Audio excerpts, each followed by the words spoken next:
ቤተሰብ ፍለጋ ዳጣ ቀጣ ክፍል። ሰላም ጤና ይስጥልን፣ እንደምን ቆያችሁ? ኤቢ አሁን ልብ የገዛች ትመስላለች። ምክርም ሲመክሯትም ሲዘክሯትም አሻፈረኝ የምትል ልጅ ኤቢ አሁን ግን ዳጣና በባለፈው ላይ አስታውሳችሁ ከሆነ ዳጣ የናታን ክፍል ነበረች። ለካ ደረጀ ሆን ብሎ አድርጎ ነው። እኔ ደግሞ ዳጣ ምን ሆና ነው? እንዴት ሰው ወንድ ክፍል ገብታ ተታኛለች? ናታን ውስጥ ገብተሽ ተኝ ስላት እሺ ብላ ነው አልጋ ውስጥ የገባችው። ገርሞኝ ነበር። እንዴት ዳጣ ይሄንን አደረገች?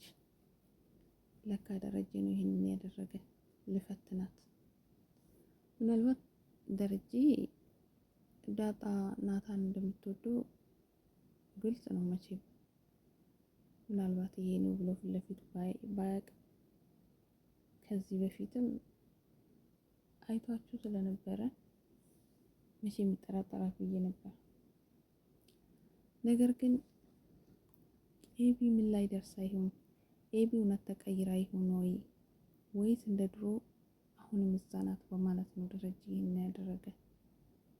ነገር ግን ሁለቱንም አንድ ላይ ስታያቸውና ዳጣ እዛ መሆኗን ስታይ በጣም ነው የደነገጠችው። ኤቢ በጣም አንቃ ለመያዝ ራሱ ምንም አልቀራትም ነበር።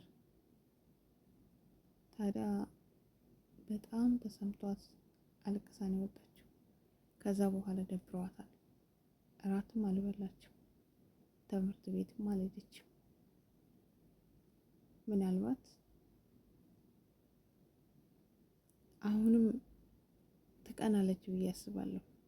አሁንም ደግሞ ናታዬንን ብላ ታስብ ይሆናል። ግን ደግሞ እንደ ድሮ እንዳትሆንና እንደ ድሮ ናታን ግን ከነ መፈጠሯ ኤቢ ረስተዋታል። የረሳት ይመስለኛል። ምክንያቱም እሱ የሚወዳትና የሚፈልጋትም ዳጣ ስለሆነ ማለት ነው። ስለዚህ ኤቢ እውነትም ተቀይራለች። ኤቢ ተመልሳ ወደ ድሮ አትመለስም።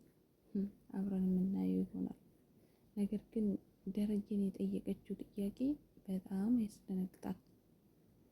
በትህትና ድሮም እንደዚህ ብትጠይቅ ኖሮ ምናልባት ደረጀ ወይ ይነግራታል ወይ ደግሞ የሆነ መላ ይሰጣት ነበር። ኤቢ ግን በእልህ አደረገችው እንጂ በእልህ እኔ ራሴ በገዛ መንገዴ ካልደረስኩበት በማለት እዚህ ድረስ ያደረሰች። እና ውድ ቤተሰብ አኩርፋ እራት ሳትበላ ቤቷ ሆና ክፍሏ ሆና እናቷ ማርታ ሄዳ ብትጠይቃት ምንም ነገር የነገረቻት ነገር የለም።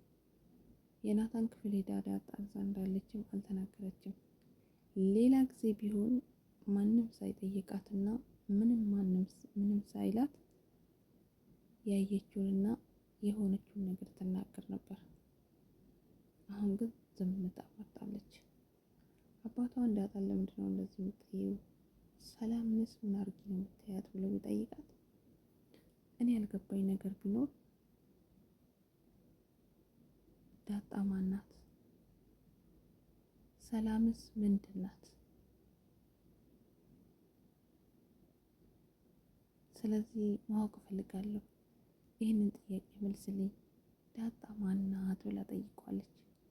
ደረጀ አንገቱን ደፍቷል። ደረጀ ለኤቢ የጠየቀችውን መልስ ይመልስላታል ወይስ መልሱ ምን ይሁን?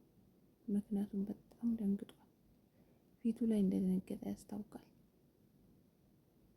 ኤቢ ትክክለኛ ጥያቄ ነው የጠየቀችው።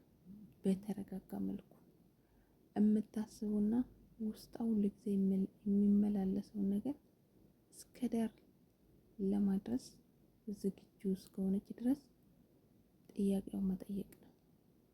ስለዚህ ልክ እኛም እንደ ኤቢ ጥያቄ የሆነብንን ነገር ለኤቢ ጥያቄ ስመልስላት ወይንም ደግሞ ዝምታ መርጦ ወስደዋለሁ ይችላል። ግን ደግሞ እውነት ዳጣ ማን እንደሆነች ምን እንደሆነች ደረጀ ለኤቢ ይነግራታል ብዬ አላስብም። ግን ደግሞ አብረን እንጠብቃለን። ውድ ቤተሰብ መልካም ቆይታ ይሁንላችሁ።